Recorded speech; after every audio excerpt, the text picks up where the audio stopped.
نحمده ونصلي على رسوله الكريم اما بعد فاعوذ باللہ من الشیطان الرجیم بسم اللہ الرحمن الرحیم۔ السلام علیکم ورحمۃ اللہ وبرکاتہ۔ میرا آج کا ٹاپک ہے ذی الحج کے مہینے کی فضیلت۔ قمری کیلنڈر کا آخری مہینہ ذی الحجہ حرمت والے مہینوں میں سے ایک ہے، جس کو اللہ تعالیٰ نے زمین و آسمان کی تخلیق کے وقت سے ہی حرمت بنایا ہے۔ قرآن مجید فرقان حمید میں اللہ تبارک تعالیٰ نے 10 راتوں کی قسم کھائی ہے۔ قسم ہے فجر کی اور 10 راتوں کی۔ مفسرین کی اکثریت کے مطابق ان 10 راتوں سے مراد ذی الحجہ کی پہلی 10 راتیں ہیں۔ بلا شبہ جو ذات خود عظیم ہوں وہ صاحب عظمت شاہی کی قسم کھاتی ہے۔ اللہ عز و جل کا کسی شے کی قسم کھانا اس کی عظمت و فضیلت کی واضح دلیل ہے، جس سے معلوم ہوتا ہے کہ ماہ ذی الحجہ کا ابتدائی عشرہ اسلام میں خصوصی اہمیت کا حامل ہے۔ نبی کریم صلی اللہ علیہ وسلم نے ان دنوں کو سب سے اعلیٰ و افضل قرار دیا ہے۔ ذی الحجہ کے 10 دنوں میں اللہ تعالیٰ کو نیک عمل جتنا محبوب ہے اس کے علاوہ دیگر دنوں میں نہیں ہے۔ رسول اکرم صلی اللہ علیہ وسلم نے فرمایا کہ اور دنوں میں بندے کا عبادت کرنا اللہ تعالیٰ کو اتنا محبوب نہیں جتنا ذی الحجہ کے عشرے میں محبوب ہے۔ اس عشرے کے ہر دن کا روزہ سال بھر کے روزوں کے برابر اور اس کی ہر رات کے نوافل شب قدر کے نوافل کے برابر ہیں۔ مزید ٹاپک کو آگے بڑھانے سے پہلے میری آپ سے گزارش ہے کہ اگر آپ نے ابھی تک میرے چینل کو سبسکرائب نہیں کیا تو میرے چینل کو سبسکرائب کریں، اور ہماری ویڈیوز پسند آتی ہیں تو لائک کریں، اور آپ کے علم میں اضافہ ہوتا ہے تو آگے ضرور شیئر کریں اور کمنٹ کرنا مت بھولیں۔ تو آئیے چلتے ہیں اپنے ٹاپک کی طرف۔ ایک دوسری حدیث میں ختم النبیین محمد صلی اللہ علیہ وسلم کا ارشاد گرامی ہے کہ دنیا کے افضل ترین دن ایام العشر یعنی ذی الحجہ کے 10 دن ہیں۔ صحابہ اکرام نے عرض کیا، کیا اللہ کے راستے میں جہاد بھی ان دنوں کے عمل سے بڑھ کر نہیں؟ فرمایا نہیں، جہاد فی سبیل اللہ بھی نہیں، سوائے اس شخص کے جو اپنے جان و مال کے ساتھ نکلا اور ان میں سے کسی چیز کے ساتھ واپس نہ لوٹا۔ حج جیسی عظیم عبادت کا رکن عظیم یوم عرفہ بھی انہی ایام میں ہے۔ اسی مناسبت سے اس مہینے کا نام ذو الحجہ ہے، یعنی حج والا مہینہ۔ نبی کریم صلی اللہ علیہ وسلم کا فرمان ہے کہ جس شخص نے اللہ کے گھر کا حج کیا اور بےہودگی اور نافرمانی سے بچا رہا تو اس حالت میں لوٹے گا جیسے آج ہی ماں کے پیٹ سے پیدا ہوا ہو۔ یوم عرفہ انتہائی شرف و فضیلت کا حامل ہے۔ یہ گناہوں کی بخشش اور دوزخ سے آزادی کا دن ہے۔ اگر اول عشرہ ذی الحجہ میں سوائے یوم عرفہ کے اور کوئی قابل ذکر یا اہم شے نہ بھی ہوتی تو یہی اس کی فضیلت کے لیے کافی تھا۔ حضرت عائشہ رضی اللہ عنہا سے روایت ہے کہ رسول صلی اللہ علیہ وسلم نے فرمایا، اللہ تعالیٰ جس قدر عرفہ کے دن لوگوں کو آگ سے آزاد فرماتا ہے اس سے زیادہ کسی اور دن آزاد نہیں کرتا۔ ایک اور حدیث میں رسول صلی اللہ علیہ وسلم نے ارشاد فرمایا، شیطان یوم عرفہ کے علاوہ کسی اور دن میں اپنے آپ کو اتنا چھوٹا، حقیر، ذلیل اور غضبناک محسوس نہیں کرتا جتنا دن کرتا ہے۔ یہ محض اس لیے ہے کہ اس دن میں وہ اللہ کی رحمت کے نزول اور انسانوں کے گناہوں سے صرف نظر کا مشاہدہ کرتا ہے۔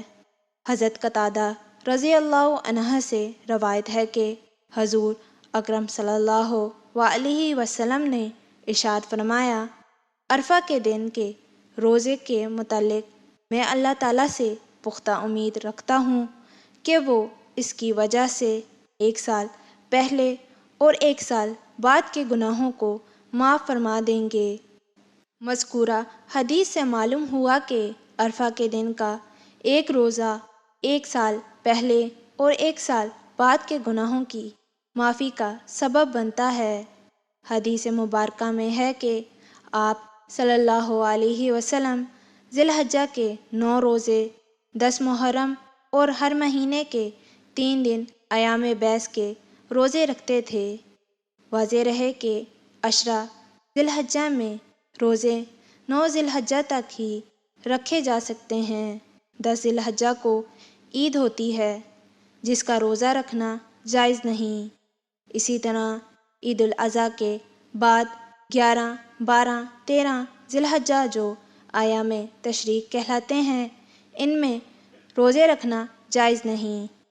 حج کے بعد مسلمانوں کی دوسری بڑی عید عید الاضحیٰ بھی ماہ ذی الحجہ کی 10 تاریخ کو ہوتی ہے۔ عید کا دن جہاں خوشی و مسرت کا دن ہوتا ہے، وہیں عید کی رات انعام و لطف کی رات ہوتی ہے، اور اللہ تعالیٰ کی خصوصی رحمت اور نوازش عید کی رات میں ہوتی ہے، چاہے وہ عید الفطر کی رات ہو یا عید الاضحیٰ کی رات، دونوں ہی نہایت اہمیت کی حامل ہیں اور مسلمانوں کے لیے سعادت کا ذریعہ ہیں۔ نبی کریم صلی اللہ علیہ وسلم نے فرمایا کہ جس شخص نے عیدین کی راتوں میں اللہ تعالیٰ کی رضا و ثواب کے حصول کی خاطر قیام کیا تو اس کا دل اس دن مردہ نہیں ہوگا جس دن لوگوں کے دل مردہ ہو جائیں گے۔ قربانی جیسا عظیم عمل بھی اسی مہینے میں انجام دیا جاتا ہے۔ حضرت ابراہیم علیہ السلام، حضرت اسماعیل علیہ السلام کی اہم و عظیم قربانی کی وجہ سے قربانی کو سنت ابراہیمی کہا جاتا ہے۔ اللہ تعالیٰ کے حکم پر اور حضور اکرم صلی اللہ علیہ وسلم کی اتباع میں حضرت ابراہیم اور حضرت اسماعیل علیہ السلام کی عظیم سنت قیامت تک جاری رہے گی۔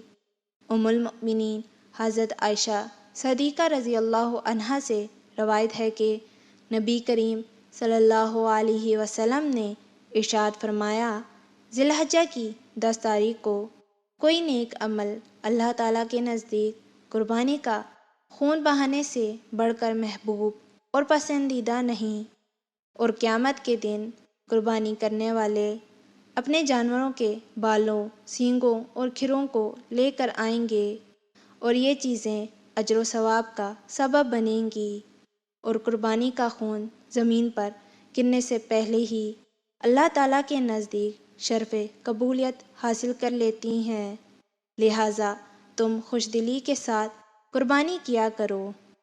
نبی کریم صلی اللہ علیہ وسلم کا ارشاد ہے کہ جب تم ذی الحجہ کا چاند دیکھ لو اور تم میں سے کسی کا قربانی کرنے کا ارادہ ہو تو وہ اپنے بال اور ناخن کاٹنے سے رک جائے۔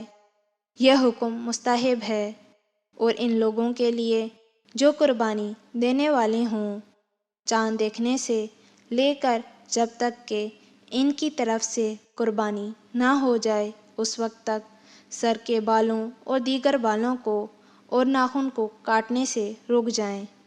جو لوگ قربانی دینے والے نہیں ہیں ان کے لیے یہ حکم نہیں ہے۔ عشرہ ذی الحجہ میں تکبیر و تسبیح اور ورد کی تکلین فرمائی گئی ہے، اور بطور خاص ایام تشریق میں تکبیرات تشریق پڑھنے کا حکم دیا گیا ہے۔ تکبیر تشریق 9 ذی الحجہ کی فجر سے 13 ذی الحجہ کی عصر تک ہر فرض نماز کے بعد 1 مرتبہ بلند آواز سے پڑھنا مرد اور عورت پر واجب ہے، البتہ عورت بلند آواز سے نہ کہے۔ تکبیر تشریق صرف 1 دفعہ پڑھنا حدیث سے ثابت ہے۔ جس شخص کی امام کے ساتھ رکعت رہ گئی ہو اسے اپنی نماز پوری کر کے سلام پھیرنے کے بعد تکبیر تشریق پڑھنا چاہیے۔ واضح رہے کہ تکبیر تشریق صرف فرض نماز کے بعد پڑھنے کا حکم ہے، سنت اور نفل کے بعد نہیں۔ لہٰذا ایام تشریق میں ہر شخص کو تکبیر تشریق پڑھنے کا خاص اہتمام کرنا چاہیے۔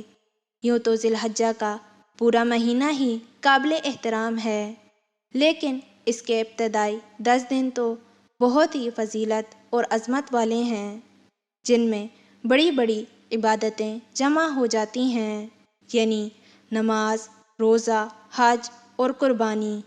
ان تمام خصوصیات کی بنا پر ذی الحجہ کے پہلے عشرے کی اہمیت اور فضیلت دو چاند ہو جاتی ہے۔